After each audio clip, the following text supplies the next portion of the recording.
Hello, everybody. Dave Neal here, stand-up comic and host of Bachelor Nation News. In my last clip, I shared with you guys from the Almost Famous podcast a conversation where Becca had to talk about dealing with her ex, Blake Horstman, and what may have gone down right before she ended up falling for Thomas. Now Thomas is going to give his side of things on how he handled his exit from Katie Thurston's season of The Bachelorette and how they're on good terms. And I'm also going to share with you another clip about marriage possibilities as they talk on the Almost Famous podcast with Ben Higgins and Ashley Iaconetti. All right, so did I pronounce that right? Who knows? So do me a favor and hit the like button and subscribe to my channel if you haven't already. And thank you guys so much. We just hit 45,000 subscribers. So appreciate it. And if anyone wants extra bonus content, go to patreon.com/Dave Neal for that. All right, let's get right into it. Here's the podcast, Almost_Famous podcast. I'm just going to share this first clip about marriage, and then we'll discuss what Thomas has to say about how his relationship with Katie led him to Becca. Pretty interesting stuff, pretty wise if you ask me. Let's jump to this first clip. You guys said, you said recently, Becca, that you told your mom, I see myself marrying this man. How is it different now than it was, well, the previous two engagements? Yeah. Yikes. Again, I think it's just on our own terms, no pressure. And this is actually something too that I said on the show that they would never air. I know that they would never include this, but I think it was on our first one-on-one date. I told Thomas, I'm like, I want a partner, but I don't know if marriage is for me. And I think that was just because I didn't find somebody that I was all in, ready to commit to fully. Like, yes, I was engaged in the past and I was invested in those relationships. I don't want to downplay those. So I would say maybe the first one doesn't count as much, but after my time on The Bachelorette, definitely invested, but it just never felt fully right. And so that's why, there was never a wedding. There was never anything planned. And he's the first guy that I've been like, I can't picture my life without him. I want to do every day with him, wow. Boring or not. I want him to be by my side, and I want to invest and commit. And it's the first one that like really feels right. It feels like this could be it. It feels like this could be it. Breaking news. Ladies and gentlemen, first of all, credit where it's due to Ashley for asking some ballsy questions. She's got brass ovaries on her. She says, now how is this different than the previous two engagements? Yikes. But these are great questions to ask. Now, of course, Becca goes, the first one doesn't count. That, of course, she got engaged to Ari and then he dumped her before the episode even aired, okay? So that one, throw that one out the window. Garrett, they were together for a good bit. That one was probably more heartbreaking. But then she says something very interesting. She goes, look, they wouldn't have aired this, but I said on my one-on-one with Thomas, I don't think marriage is for me. And it's not a bad place to be. It's about being detached, right? So by being detached from like needing marriage, maybe marriage will come. Maybe it won't. Be okay with who you are, be okay in a partnership, but be okay with your own independence. And then maybe someone will be so attracted to that lack of neediness. And then maybe you guys can run parallel in the direction of your dreams. As we always say, like if someone's going to be the vine that overtakes the other tree, that's codependency. You're just going to kill it with your own neediness. A relationship needs two people to grow side by side. And Thomas has his own thing going on, and she's wildly successful from her time on Bachelor in Paradise and as Bachelorette, that this could be a good connection for them, a real power couple. So pretty interesting conversation that they had right there. And let's see, because this is an Instagram TV, I don't think I can play any... I just want to see real quick. So they just posted this and there's no comments yet. Maybe they turned the comments off.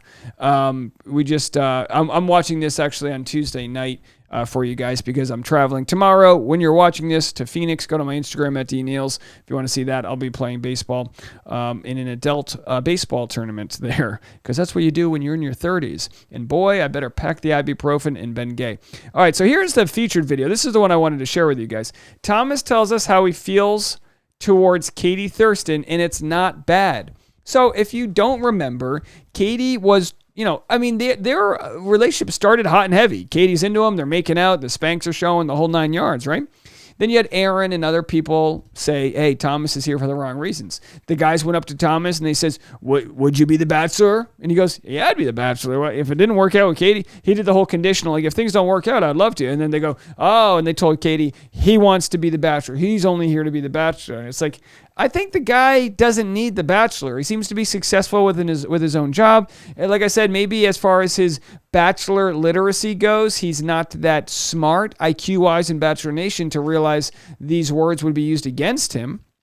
All these guys come to Katie and say, hey, he's here for the wrong reasons, this and that. And who does she believe? Well, the majority of guys, because what are you going to believe, one guy or the whole house? So then if she believed Thomas, the whole house is going to be like, oh, you don't trust our opinion? It was a toxic scenario from the get-go. Either way, Thomas and Katie weren't meant to work. When it came time to giving a rose to Thomas, she called him up and then pulled the rose back. And that was kind of her move the podium moment. It didn't sit too well with people because they saw it as like some public shaming that was happening, which was a surprise because on Katie's end, she saw Thomas as the bad guy because that's what she was told from other people she trusted, So it's kind of hard to like have your, I mean, imagine if you met someone and all your buddies were like, this guy's a rotten guy. You might believe him. You might start looking at someone in a rotten way. When you change, Einstein said, when you change the way you look at things, the way you look at things changes. Did Einstein say that? Who knows? Either way, the point is lead with optimism if you can, but also most of us aren't in a position like Katie was in. I am kind of defending her because, she's in a tough position where she can't do an Instagram check of the person. She can't call his best friend. She doesn't know anything about these guys other than someone saying he's got a bunch of red flags. So let's hear what he has to say about where he stands now with Katie Thurston. From mental law to every single time anyone was asking about it, I haven't had any bit of bad blood or animosity towards Katie. My first interview I had, I take full responsibility for it because if you put yourself in her position and she has just pressure of what she was doing on her shoulder to begin with, and then an entire collective of guys saying one thing and really hammering that home, she had no choice really other to send me home. Granted, she could have handled the circumstances around it a little bit differently on how she sent me home. But at the end of the day, the way that she did it was actually something beneficial for me. And I looked at it as almost as a favor because the same thing that I said to Becca on the beach, it's I don't like to live a life with any what ifs. The moment everything transpired the way that it did, I just knew those weren't people who were intended to be in my life in any way, shape, or form outside of just acquaintances that we were around for a brief period of time. So from mental law to every single time anyone was asking about it, I haven't had any bit of bad blood or animosity towards Katie. All right, so there it is, folks. No bad blood or animosity towards Katie. The comment section seems to love him. Thomas, you're a very, very kind man. So true. If that didn't happen with Katie, then he might have never met Becca or been on Paradise. So I'm sure he wouldn't change it for the world. It's a rare case, in my opinion, where we're going from a villain to a hero this fast. I mean, you just don't see this happen too often.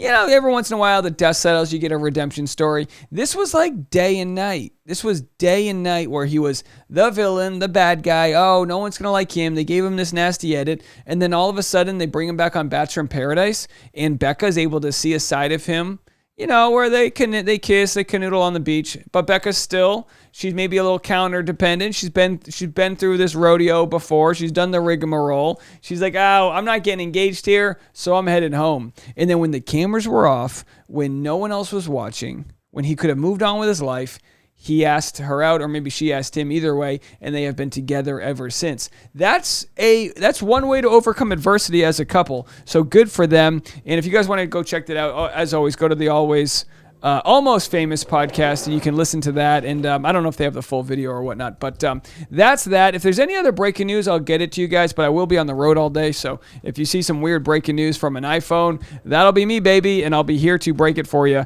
Let me know what you guys think about this, and don't forget to hit the like button, subscribe, patreon.com/Dave Neal, Dave Neal's community on Facebook and on Instagram @DNeals. We'll talk to you guys later. Bye now.